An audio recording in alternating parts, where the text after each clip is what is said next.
we're going to be talking about a different way of looking at a consistent theme or philosophical point related to yoga practice. And that theme comes from the Bhagavad Gita, and it's echoed within the Yoga Sutras of Patanjali. And that theme is the idea when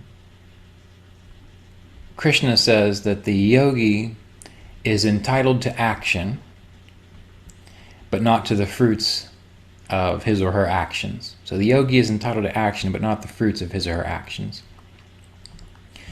And what this means is that we are given the capacity to act, to make choices, to live, to follow our inner inspiration. But if we're doing that, if we're living in a way that's yogically inspired, we are not getting caught up in the results of those actions or that activity. And this is a hard one for people to figure out, a hard one for people to really get their mind around, because why do we do anything, really? Why does anyone do anything? Usually for a reason. We eat to live, or because we love the taste of food. We spend time with people that we love because it brings us comfort. We work so that we can have finances, so that we can have money in order to have a home, or to have a vehicle, or to go on vacation, or to donate to a charitable cause. It seems as if everything that we do for a reason. Why do we meditate? A lot of people meditate because they want to make themselves happier, or they want to improve their life situation somehow. So there's always a reason that we have. And here we see from this philosophy that essentially what we're meant to do is to let go of our reasons. And that's a hard thing to get our mind around. However, in the philosophy of yoga, we have this idea of these three energies, or these three powers, or these three qualities called the gunas. Sattva guna, rajas guna, tamas guna. And they are these cosmic forces that eventually lead to the experience that we have. They're the pillars of creation, in a way. Tamas guna is that energy of heaviness, of inertia, of weight, of mass. It's essentially more of a physical kind of experience. Rajas guna is activity, change, transformation. We need rajas guna in order to be able to perceive and to see how things change and how we ourselves can change. And we have sattva guna, which is light and clarity, peacefulness, pure awareness, wisdom. And within the practice of yoga, the cultivation of sattva is the most important thing. We see this in the Yoga Sutras of Patanjali. And what is sattva? Sattva is as pure as it gets. It's pure, in a sense, a pure experience. Sattva, when a person is attuned to or existing in a state of sattva, there is no drive to change, to make things better, which is a rajasic kind of approach to life. There is no clinginess, or trying to hold on to something, or keep something in our lives. That's a tamasic view. Sattva is pure inspiration, if you could give it a definition that we can understand, which means that when you are existing in a state of sattva, you are not doing something for any particular reason. You're doing it for its own sake. You're doing it for its own sake.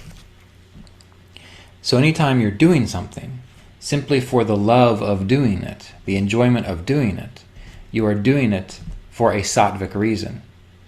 And if we go back to this idea of Krishna's statement in the Bhagavad Gita, that the yogi is entitled to action, but not to the fruits of those actions. Well, that's indicating that the yogi is meant to live in a sattvic state. The yogi is meant to act for the sake of action alone, not for what comes after the action.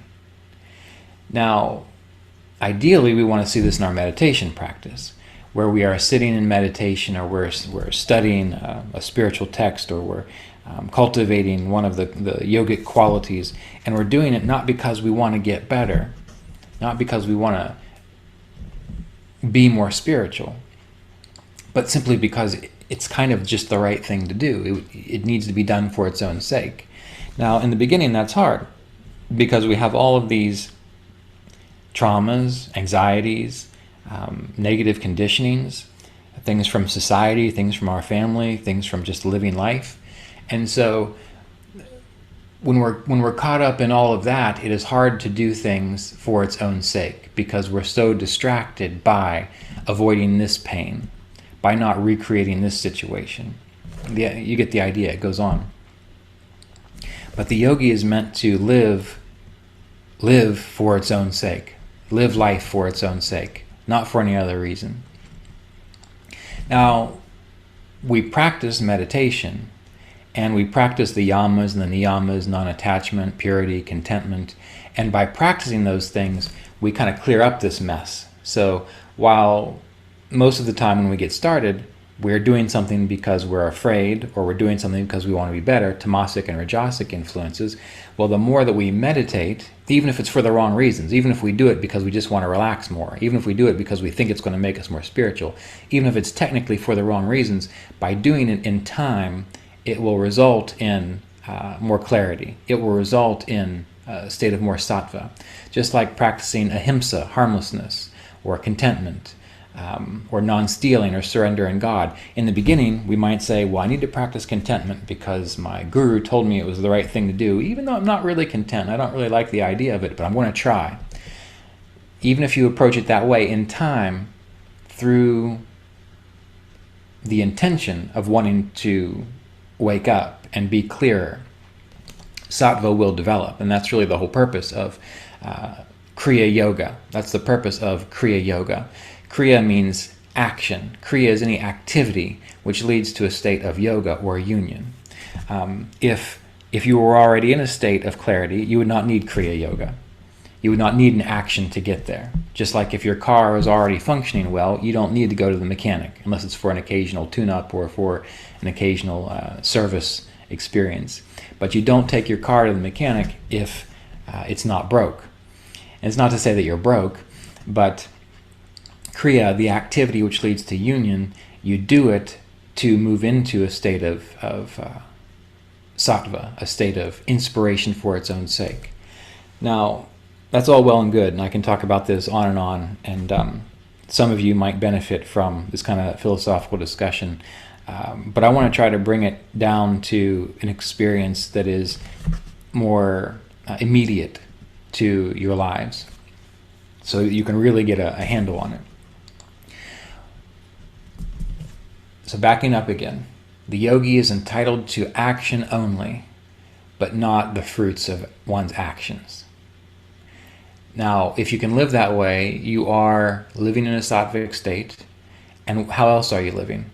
You are living in the present moment, completely and utterly, because you're not doing something for a future experience, nor are you doing something to escape something in the past. You are in the present moment. So we can see that yoga practice is really aiming to get us into the present moment, the isness. And how do most people approach that? They try to force themselves to be happy. And that's not the right word, but you get the idea. They force themselves to be happy right now with what's going on. And they think that by doing that they're fulfilling that direction for the yogi to act, but not worry about what comes next. That is one way to approach it, and that can be helpful to some people. And sometimes you have to really force yourself to be in the present moment, because you've been so trained to be afraid of what's coming, or to always think about what's next. So in meditation, we do learn to focus on the breath, focus on the mantra, focus on infinite space. And by doing that, we are freeing ourselves from attachment to the results of things. We're moving into the present. But what if we took it a little bit different way? What if we took it in a way that might be maybe a little more practical?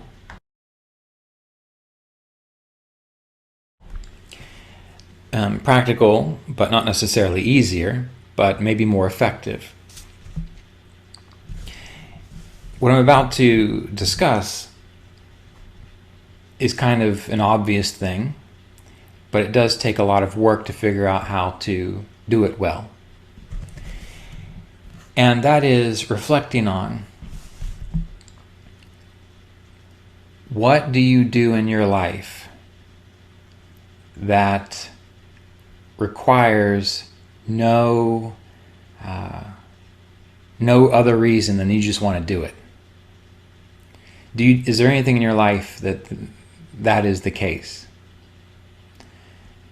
What do you do in your life that you don't do it because you're dirty and you need to take a shower? You don't do it because you want to impress someone. You don't do it because you need more money. You don't do it because it's going to make you look better. You don't do it because it's going to make you feel better. You do it simply because you want to, because you enjoy spending time doing that thing. You start by reflecting on that. And this can be a hard first step for a lot of people, because it's true that in this world we have certain responsibilities. And some people, either because of chance or circumstance or their own life choices, have heavier responsibilities than others. Maybe there are people that you have to care for. Maybe there are debts that you have to pay off. Maybe you were born with a health that's not perfect, and so you have to actually do things to maintain a certain level of functioning. But keeping that in perspective, there must be something in your life that you either can do, would do, for its own sake. That thing is a yogic activity. It's a sattvic activity, because you are doing it for its own sake. You're not doing it to get anywhere, to be anything. For me, playing music is that way. I can spend hours sitting at home playing music just to hear the music, just to enjoy the instrument. Walking in nature is something that I would do for no other reason than I just enjoy walking in nature. For some odd reason, teaching has been that way in my life. From a very young age, I've sort of had this knack or drive to study things and then to want to share what I learn. I've done it without anyone donating any money. I've done it without anyone paying me. And if all of this teaching ministry just went away, I would probably still do it. Whether it be yogic philosophy, or music, or astrology. There's just something about it that I really like taking in and then just sharing with people. I would do it anyway, so it's a sattvic experience. There are things that I had to do so that I was able to do that. For example, earlier on in life, before I had developed my astrology practice, I was an online high school teacher. I was a massage therapist. I had done landscaping. I had worked for a stonemason, carrying rocks around. I sort of enjoyed all of those things, but I did them because I needed the finances so that I had a place to live, so that I could have a vehicle, so that I could have the freedom to teach, so that I had the freedom to buy a musical instrument. I did all of those things so that I had the capacity to do what was sattvic and inspirational in my life. And because of that, the things that I did had a greater sense of purpose, which means they weren't that much of a drag, which means I was able to flow into a sattvic state more and more. So there is a room for tamasic and rajasic energy, and ideally it is to direct it towards a support of this sattvic approach to life, this inspirational approach to life. And the more you do something that follows your inspiration intelligently, I don't mean saying things like, I want to have a candle company and I want to do them all by hand, and that's going to be enough to pay my mortgage and take care of my 3 kids and so on. It's possible, but in order to do that well, you're going to have to do some business education so that it can work that way. And then who knows, maybe you'll lose the drive to make candles. But anyway, back to the point. If you have the opportunity to start doing something that is based more on your inspiration, if you have the opportunity to do that, I would like to encourage you to start exploring that somehow. That will start to give you a greater sense of purpose. Even if you have to do other things to support that, those other things will also develop a greater sense of purpose. So this injunction that the yogi is entitled to action only, but not the fruits of their action, yes, we can take it in such a way that we have to figure out, well, how do we live without being attached to results? Or we can go another way. We can ask ourselves, what are we doing in our lives? How can we start to shift our lives so that we are doing more activity that we would do anyway, that we are inspired to do, that just simply brings us a sense of clarity and joy, and start to minimize those things which don't contribute to that. Start to minimize those things that you don't want to be doing. Now again, there's a balance here, because yes, as I mentioned, when I was developing this teaching ministry, I was ordained to teach in 2005. I was initiated in 2000. I always had a sense of my relationship with Mr. Davis. I had a sense with Kriya Yoga that this is what I was going to be doing. But I always, like Mr. Davis, I always wanted to do it on a donation basis. So I didn't want to charge exorbitant fees. And when you approach it that way, it's hard to make a living to be able to do it. So as I said, I did other things to support my ability to practice Kriya Yoga, to study Kriya Yoga. And I had an interest in astrology, so I developed an astrology practice, which I try to let people know. It took 8 years for me to get that astrology practice to the point to where I could actually pay my mortgage. I could actually not worry about, am I going to have enough food to eat? And as I was building the astrology practice, as I said, I was working as an online high school teacher. I was working as a landscaper. I did whatever it took to make it possible to move in this direction. And those were steps. I went from online high school teacher, massage therapist, landscaper, and so on. I did that so that I could build my practice as an astrologer, because that was more closely in line with the work I wanted to be doing, I felt called to do. But then even the work as an astrologer was not, I was doing that so that I had the resources to be able to teach as I am able to now.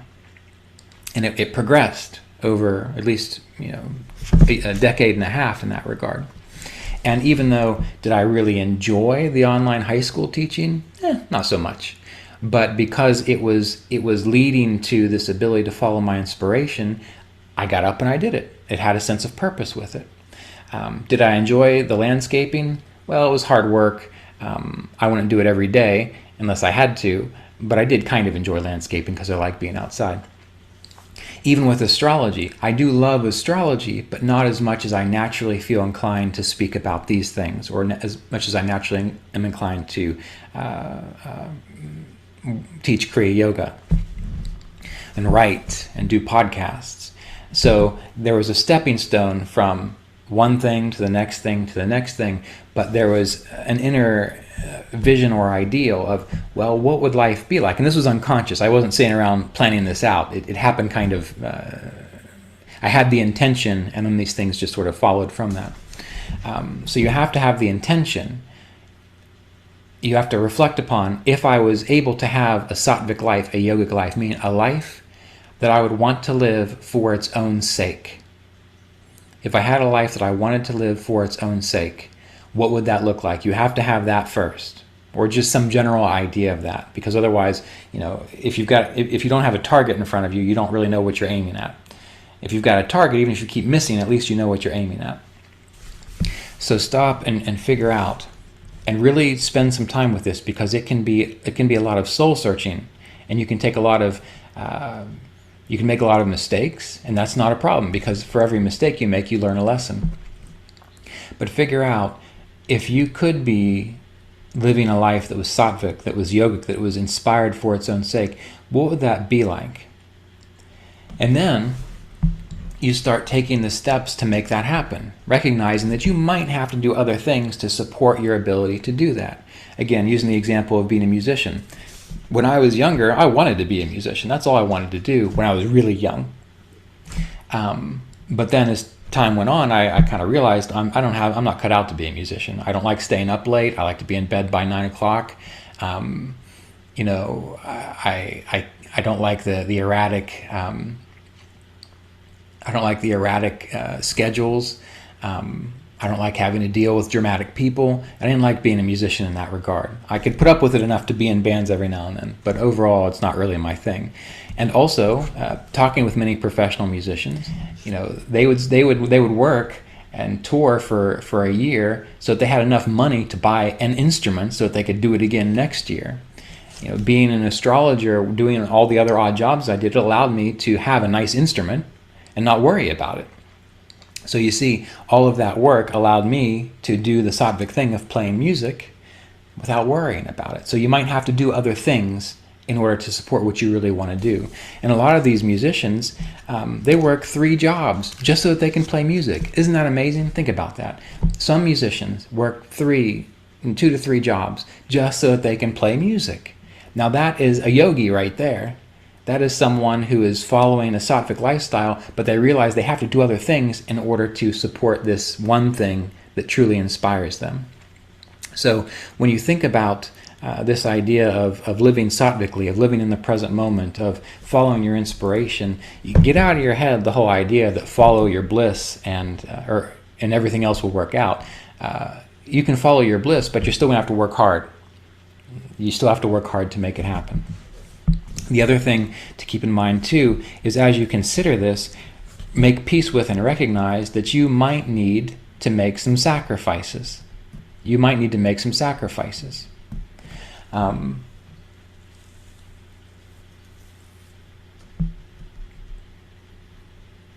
do something that you love, you might have to live way below your means for a little while. You might have to live on a budget. You might have to not to go out to eat so much. You might have to cut back on your cell phone bill. You might have to do a lot of things in order to start to build what you want. But that's okay, because you will appreciate your life more for those sacrifices.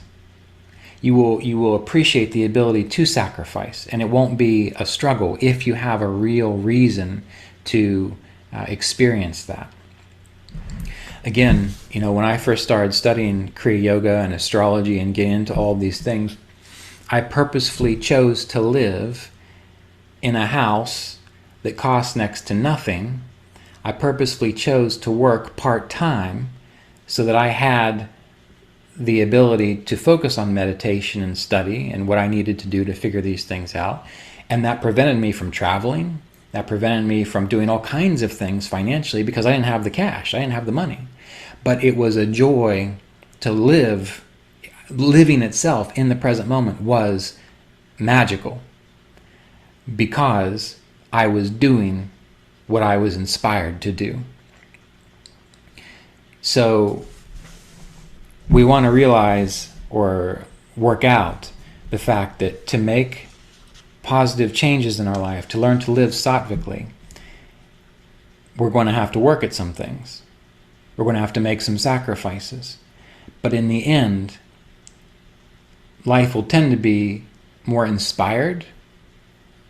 You'll have more energy. I'm going to guess you'll probably likely be happier, maybe even a little healthier. Health depends on many other things. And you will have a sense of integrity, a sense of strength, a sense that you are living in truth, because that's what sat means truth. Living in a state of truth, the truth of what you are about, not the truth of what other people want you to be doing, not the truth of the amount of money you think you should have, not the truth of this or that, but just simple truth. And it can work out in that way.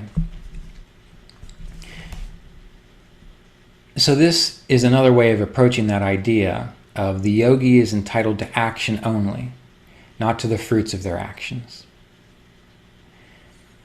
This is a way of considering how to have a sattvic yogic lifestyle. And this applies to your meditation and your yoga practice as well.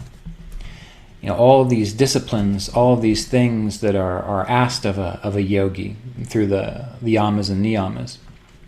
In the beginning, it seems like,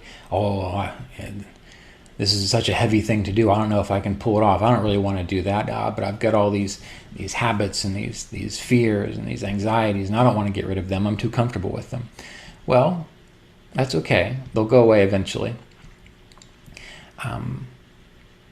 But if we can start to recognize the purpose of our Kriya practice as living in a state of freedom, in a state of the present moment, in a state of recognizing that spiritual energy that we are, that is always there, one starts to do these things like practicing harmlessness. Oh, how can you ask me to eat less meat? How can you ask me to change my diet? I can't do that. Well, if you have a feeling of importance of that, the state of living, again, sattvically in the present moment, then you will more likely choose to do the things that yogis and saints and sages recommend. And as I said, in the beginning, you might have to force yourself to do a lot of it, and that's perfectly fine. No one's going to judge you for that, because it's better you're doing it than not doing it. And then as the years go by, you will naturally start to move into a more sattvic state. When I first began practicing, I was not a happy teenager, and I was searching for something. And I really dug into this practice, and I did it because I didn't want to be that unhappy teenager anymore. But as the years went on, it moved from trying to escape that to simply recognizing, I just enjoy doing this. And so now, why do I meditate every morning? Why do I study these various spiritual texts and practices? I just enjoy it. It's just a natural expression of what's happened. So keep in mind, you might have to move through stages of tamas and rajas and sattva, where you're doing something to make yourself better, but eventually you move into a sattvic state. And this is, again, the practice of Kriya Yoga. Kriya means action. It means you are doing something for a reason, for the reason of yoga. Once Kriya Yoga has done its thing, then you're not really doing Kriya Yoga anymore. You're just experiencing yoga. You might still utilize some of the Kriya Yoga techniques to again, maintain that state, but that's like, again, using the example of going to the car mechanic. Whereas you need to get that car fixed an awful lot. That's the Kriya Yoga. Well, eventually there comes a point to where you are able to just enjoy the car. And then you go and you get the oil changed, or you change the timing belt, or you replace the brakes.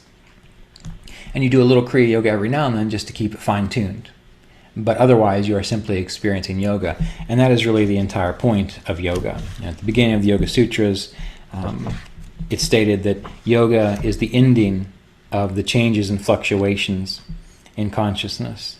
And when that happens, then the seer abides in its own true nature. Then the spirit experiences itself, essentially. The spirit is able to appreciate the fact that it is spirit, which is what you are. And then you abide there. Kriya Yoga, living in a sattvic space, that is the activity, the Kriya, which keeps you centered. But eventually, and this is discussed in the Yoga Sutras of Patanjali, the momentum towards being centered becomes so strong that it overpowers the momentum to be distracted and thinking you're this or you're that, or being caught up in the fluctuations of consciousness. So eventually the Kriya practice, it generates such a momentum that overtakes the desire to be in a fragmented state of awareness, or a rajasic or a tamasic state of awareness. But that comes in time. Anyway, this is the main thing I wanted to cover during our first session, so that you can start thinking about, number one, consider if you had something to do and you would do it for its own sake, just for the joy of doing it. And sometimes helping people is a joy too. So, doing something to be of service, there's nothing wrong with that. But it doesn't have to be that way, because that can just bring up more shoulds. You want to focus on something that is inspiring to you. Get an idea of what that is. And then figure out what might you need to do in your life, what activities, what kriyas might you need to take, so that you are able to spend more time doing that thing. You might have to cut some things out. You might have to do some work somewhere else. You got the idea from what we discussed. And then be ready to make the sacrifices that you need to make. They could be financial sacrifices. They could be sacrifices of time you spend with your friends. They could be sacrifices of not doing this thing because you want to focus on that thing. So you understand the sacrifices that are involved. And then take a step forward. Make a plan. Try. Move forward. Keep your goal in mind. Keep the intention of that thing you would do for its own sake. And then take the activity, make the sacrifices. And what you'll find is, as you take the action, as you do the kriyas, as you make the sacrifices, in the beginning the sacrifices feel like an utter drag. Oh, I don't want to do that. I don't want to change. I don't want to lose this resource. I don't want to lose this little bit of comfort. But the more you try and you make those sacrifices, and you get closer to that state of being able to act and live and be an inspiration, you start to feel just how worth it is. And when you start to take action to, like I said, do something else, like maybe if you have to work another job, or if you have to do this, or you have to go to school, or you have to get more training.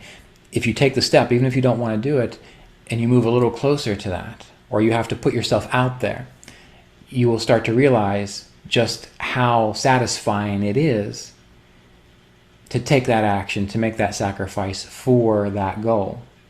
And then when difficulty comes, when you have a tight month, when you feel a little lonely every now and then, when you aren't doing this one thing because you're doing this other thing, it's not a problem. You feel good about it, because it's all wrapped up in that experience of sattva, that experience of being within your inspiration. And in time, you will become able to more fully embody that state of inspiration. And you'll be able to abide there longer and longer. And making a sacrifice, taking an action, you won't even think about it anymore. You'll just do it automatically, because it's leading you to that experience of sattva, which is an experience of being alive in the present moment. Of being alive in the present moment. And then you will realize that you are actually spiritually alive. You will move from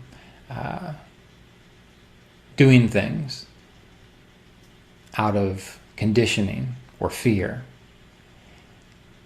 You will move out of that state of being afraid of what happened in the past. You'll move out of that state of hoping things will be different in the future, and you will simply be able to live and abide in that state of, the present moment, the state of your spirit, and you will feel truly alive.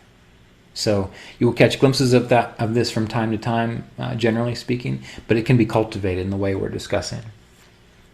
All right, let's not spend a whole lot more time on that. Let's actually do some meditation together.